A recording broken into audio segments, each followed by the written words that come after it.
Hello students, welcome to my YouTube channel. आज हम आपको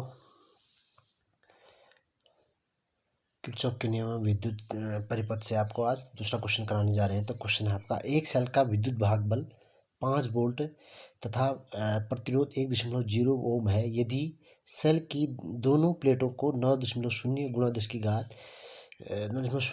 ओम प्रतिरोध से जोड़कर परिपथ पूरा कर दिया जाए तो सेल का टर्मिनल विभवांतर ज्ञात कीजिए।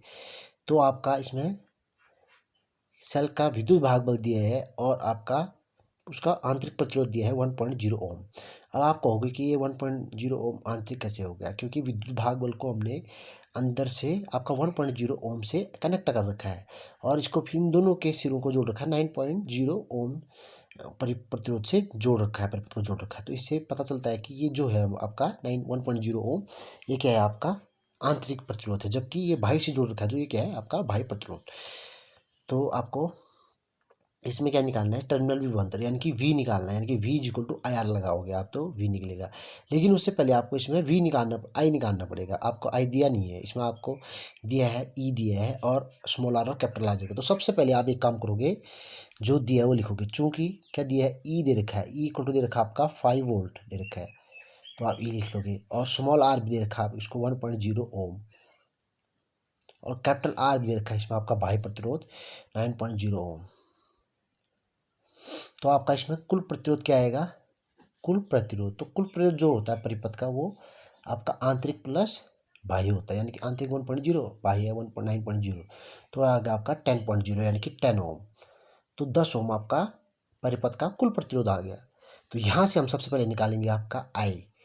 चूँकि I बराबर क्या होता है आपका V/R, यानी कि V होता है आपका परिपथ का कुल प्रतिरोध, लेकिन यहाँ पर आपका परिपथ का कुल प्रतिरोध क्या है, E। तो ध्यान रहे, परिपथ का जब आंतरिक प्रतिरोध दिया हो तो कुल प्रतिरोध आपका E होता है, ना कि V होता है। तो E तो क्या आएगा, E/R। अब R यानी कि कुल प्रतिरोध हुआ, तो कुल प्रतिरोध क्या होगा इसमें आपका small r plus capital R, दोनों को जोड़ोगे आप। तो E का मान दे रखा आपका 5 और इसका वैल्यू आया है 10 ओम, यानी कि 10 का भाग दे दोगे इसमें, तो यानी कि आएगा आपका 0.5। 10 का भागा 5 मिल जाएगा, 10 में लगाएंगे, शून्य बढ़ाएंगे तो ये हो जाएगा 50, 10 पंचे 50। तो I इक्वल टू आपका 0.5 एम्पियर A।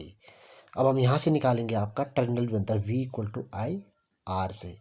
तो I निकल गया आपका 0.5 इंटू R, आपका कुल प्रतिरोध कितना है आपका इसमें 10 है। बट ध्यान दें, लेकिन ये जो V टर्मिनल विभवांतर होता है ये बाह्य के लिए होता है। तो आपका बाह्य के लिए जो आपका प्रतिरोध है R है, तो यहाँ पर VIR यानी कि R की वैल्यू कितनी है, कैपिटल की 9 है, तो 9 रखोगे, ना कि 10 रखोगे। तो 9 इंटू 0.5 करोगे, 9 पंचे 45, यानी कि 4.5 वोल्ट आ गया। तो आपका जो टर्मिनल विभवांतर आया,